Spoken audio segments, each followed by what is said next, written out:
Good day, Ma'am Isabelita. We are Group 2. Here our presentation for our comprehensive case study analysis.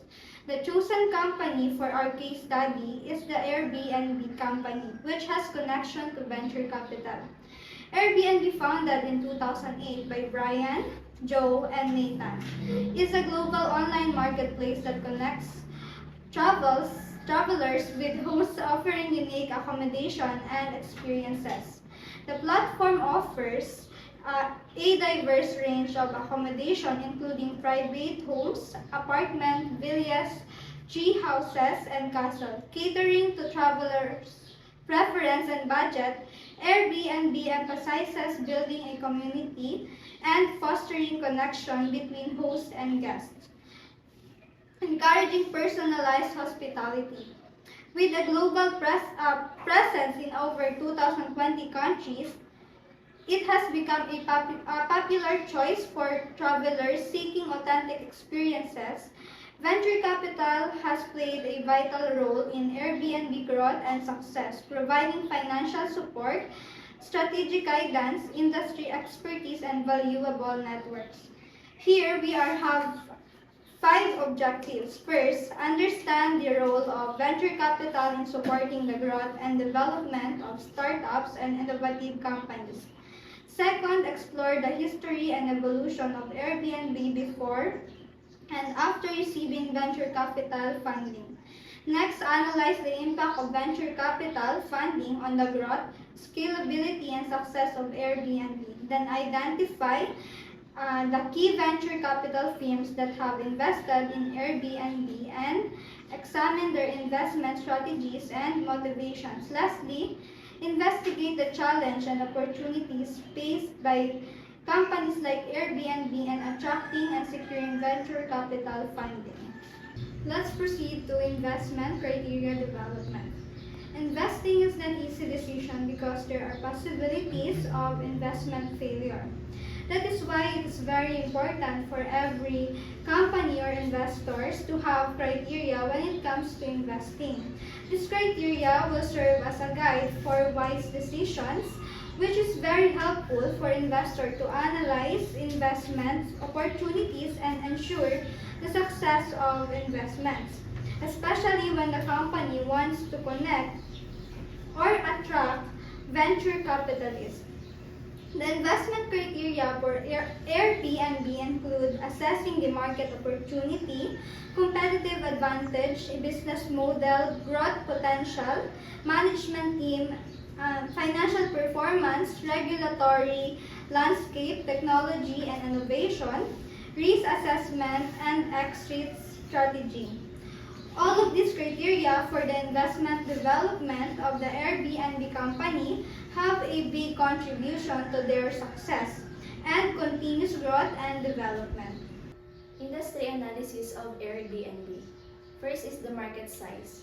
Airbnb has grown steadily over the years. As of April 2023, Airbnb's market capitalization was valued at $73.34 billion, up from $54.13 billion the previous year. The company's market capitalization peaked in 2021 at over $100 billion. This indicates the significant growth and value of Airbnb in the market. Next is the growth projection of Airbnb. Una is yung analysis forecast. According to one financial analyst, Jake Fuller of BTIG Research, Airbnb would need to add 5 million new listings through 2026 to meet the current consensus forecast of $104 billion in bookings. However, Fuller expressed skepticism about Airbnb's ability to expand its listing and fast enough to meet the forecast source. Next is the revenue growth. Airbnb has provided an upbeat revenue forecast for the third quarter of particular year, expecting revenue between $3.3 billion and $3.4 billion, which is above market estimates. The company anticipates gaining from a rebound in urban and international travel sources. Next is the stock forecast. Analyst price target from Airbnb stock vary with an average forecast of $147.52, representing a potential downside of 7.43%.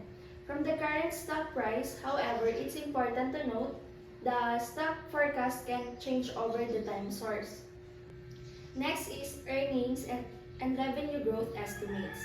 Analysts estimate the Airbnb's earnings and revenue growth vary. The forecast suggests a decline in earning growth rate over the next few years. While the revenue is expected to grow at a rate of around 10.7% per year, these estimates are subject to change as new data becomes available source. Next is the key trends of the Airbnb. Una is yung shift towards alternative accommodation. One of major trends is the increasing preference of alternative accommodation over traditional hotels. Travelers are seeking unique and personalized experiences, leading to rise of vacation rentals, home sharing, boutique accommodation, and offered by platforms like Airbnb. Next is the emphasis of experiential travel. Travelers are increasingly seeking immersive and authentic experiences. Airbnb has capitalized on this trend by offering experiences which connect travelers with local hosts who provide unique activities, tours, and workshops. Next is the rise of the sharing economy. The sharing economy of which the Airbnb is prominent player has disrupted traditional industries. This trend involves individuals sharing their assets, such as homes or cars, with others for a fee. Airbnb has leveraged this trend by enabling homeowners to monetize their unused spaces. Next is mobile digital transformation. The widespread adoption of smartphones and mobile apps has revolutionized the travel industry. Airbnb's mobile app allows users to easily book accommodation, communicate with hosts, and access travel information on the go. Next is the focus on sustainability.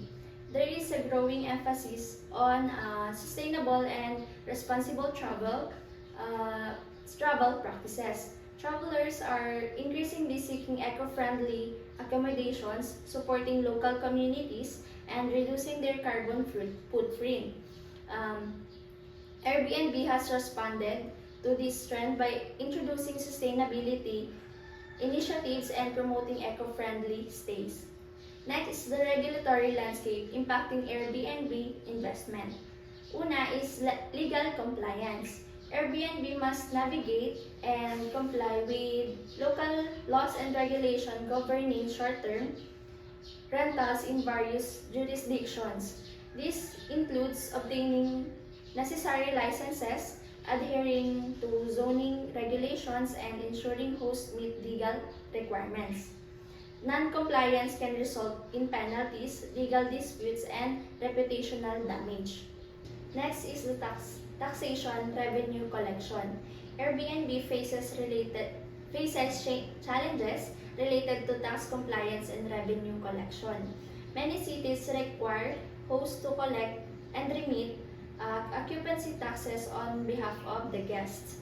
Ensuring proper tax collection and reporting is essential to comply with local tax laws and maintain positive relationship with government and tax authorities. Next is the safety and quality standards. Regulatory bodies may impose safety and quality standard for short-term rentals. Airbnb must implement safety protocols, addresses building code compliance, and ensure hosts meet health and hygiene requirements. Adhering to this standard is crucial to protect guest safety, maintain trust, and comply with local regulations.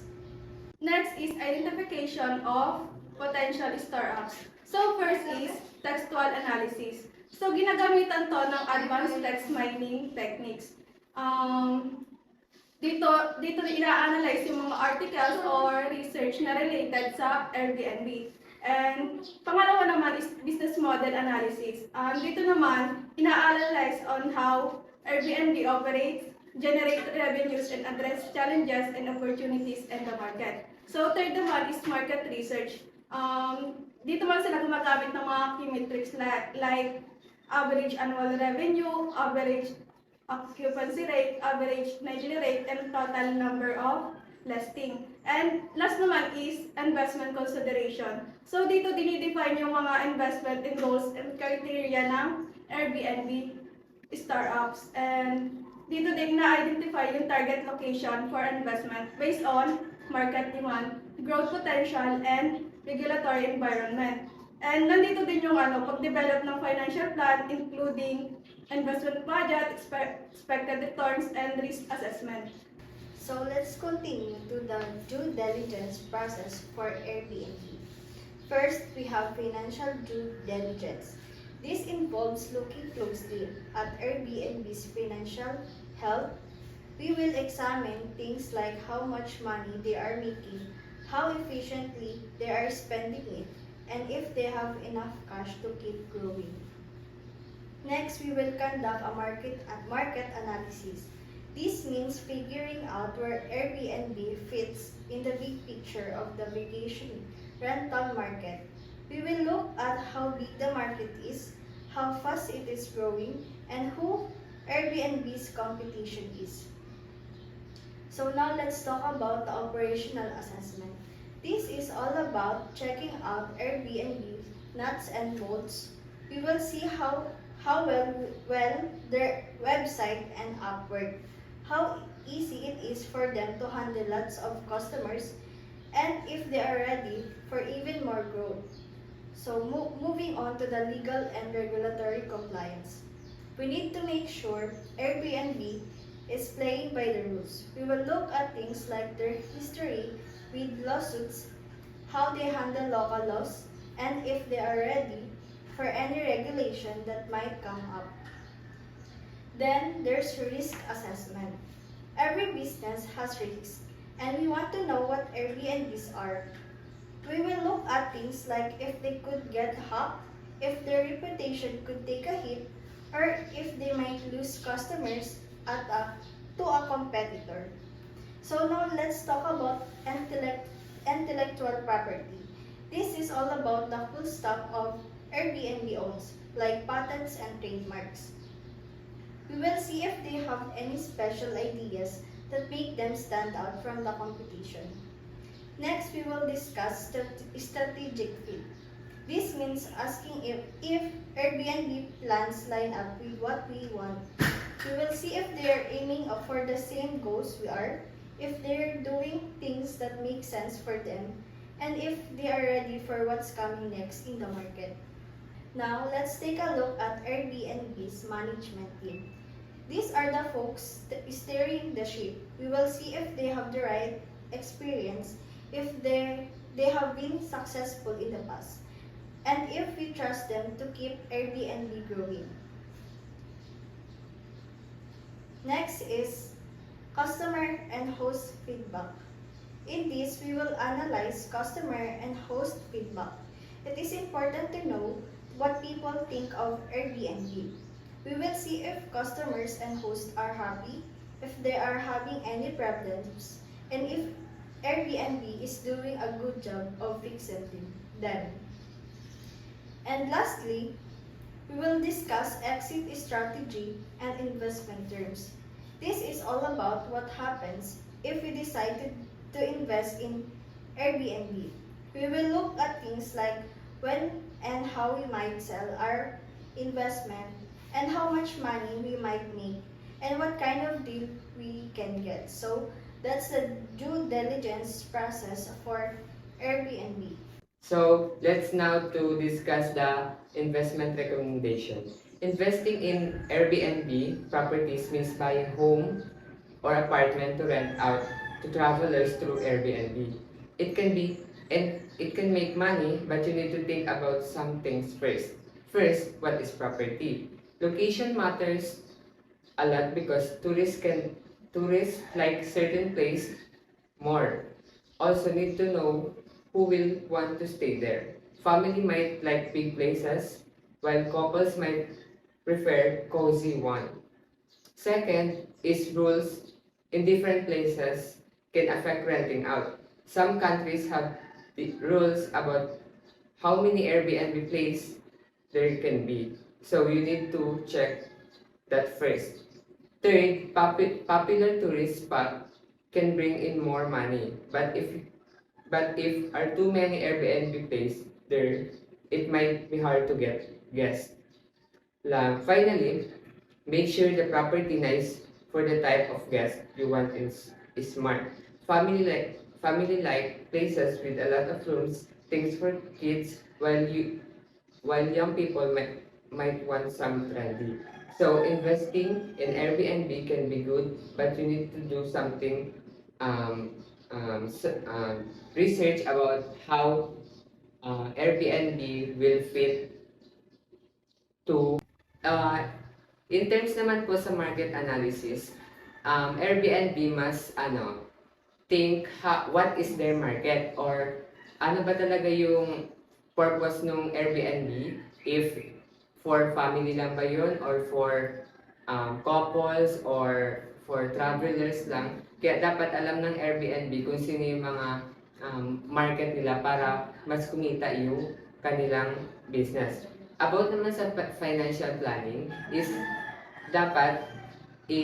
kailangan yung ongoing expenses nila saka yung expected return sa property is kailangan maganda yung pasok sa kanila, and also dapat sa financial planning as alam nila kung paano mag-finance so that yung mas less yung expense nila kaysa dun sa income nila.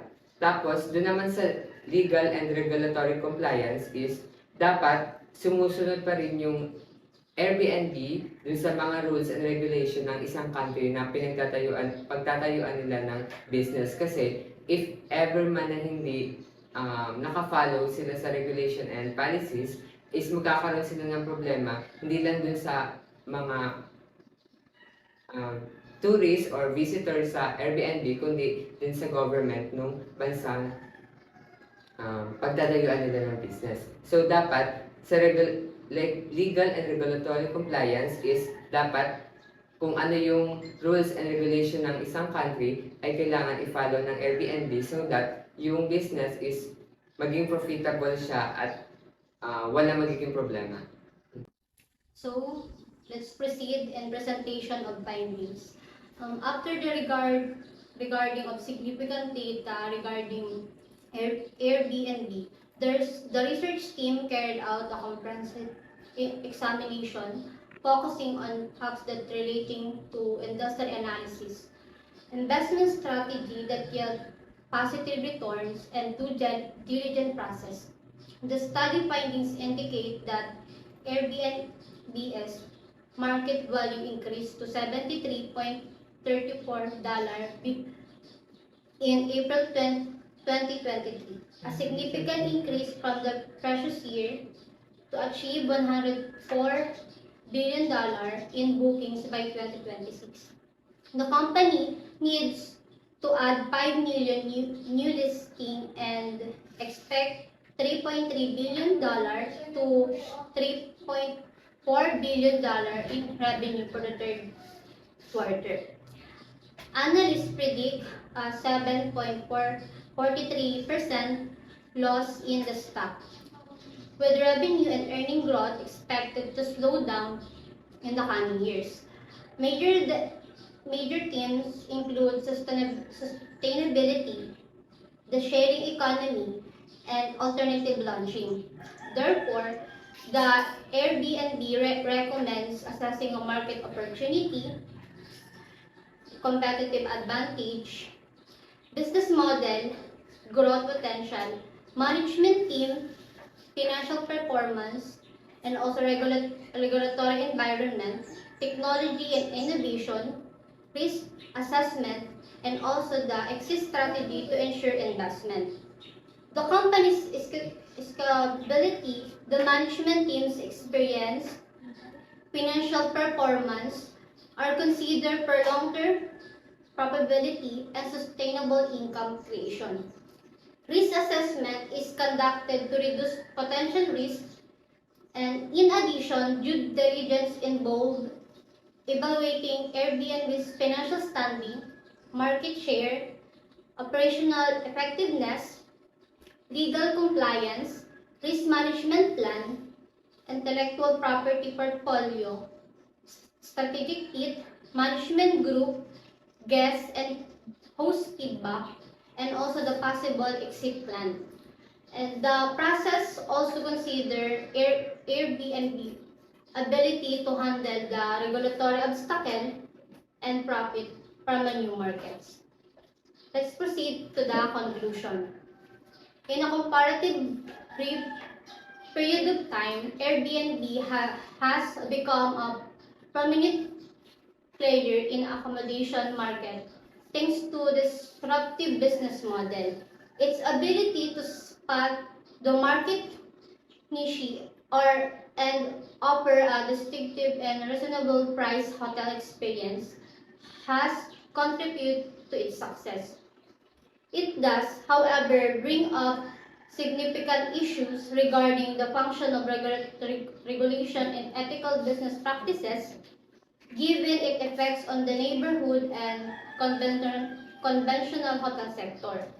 Investing Airbnb rentals can be quite beneficial to maximize the rate of occupancy and generate bookings. A clearly laid out marketing strategy and business plan are essential. However, making investment in Airbnb carries risk, including the elevated operational expenses, guest complaints, regulatory modification. When making an investment in Airbnb, one must carry out an in-depth market analysis. Choose properties that fit the bill. Create and detailed financial plans. Oversee property maintenance and guarantee legal and regulatory compliances. Let's now proceed in the Airbnb Incorporated income statement. So as of last December 2023, you can see here that Airbnb total revenue is $9,917 US. Compared to year 2002, mas tumaas ito ng 1,518,000. Next is cost of revenue, total of $1,703,000 US. And gross profit is $8,214,000 US. You can see also the breakdown here. And yung operating income is $1,518,000 US. For the tax provision, umabot yun ng $2,690,000, and if you can notice, last 2022, it's only $96,000 US. Syempre, pag tumataas ng revenue, mas tataas din ang taxes. So, that explains why. Next is interest income, which is $721,000 US, while interest expense is $83,000 US. The net interest income cost is $638,000 US. And next is Airbnb balance sheet. Total assets that they have is $20,645,000 US. Compared to year 2002, the only asset is $60,038,000. And yung non-current asset is $4,136 US. And the total liability is $12,480,000 US. The total equity is $8,165,000 US. and the total capitalization is $10,156,000. And yung cash flow nila, you can see that yung cash flow reached from 2023, it reached $3,884,000.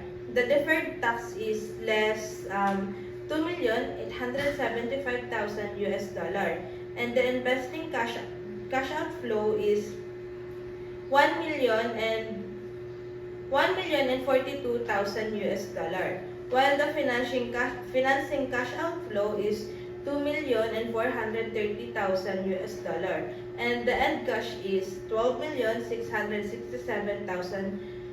The market trend po, you can see that as day goes by and throughout the year, it continuously rising up.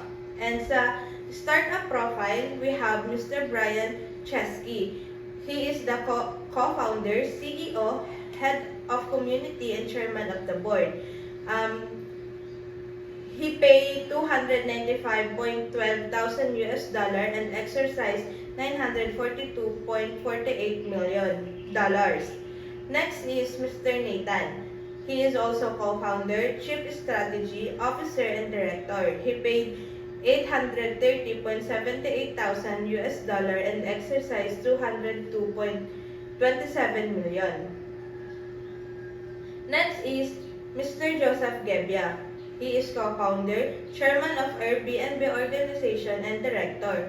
He paid $89,16,000 and exercise is not available. Next is Dr. Aristotle N. Valo. He is the chief technology officer and paid $1.5 million and exercised $7.6 million. Next is Mr. David E. Stephenson. He is the chief business officer and head of employee experience, and he paid $1.4 million and earned $2.13 million. Next is Miss Catherine Powell. She is the executive officer and paid $1.5 million and earned $1.46 million. Next is Miss Eleanor B. Mertz. She is the chief financial officer and he paid nothing and exercised nothing.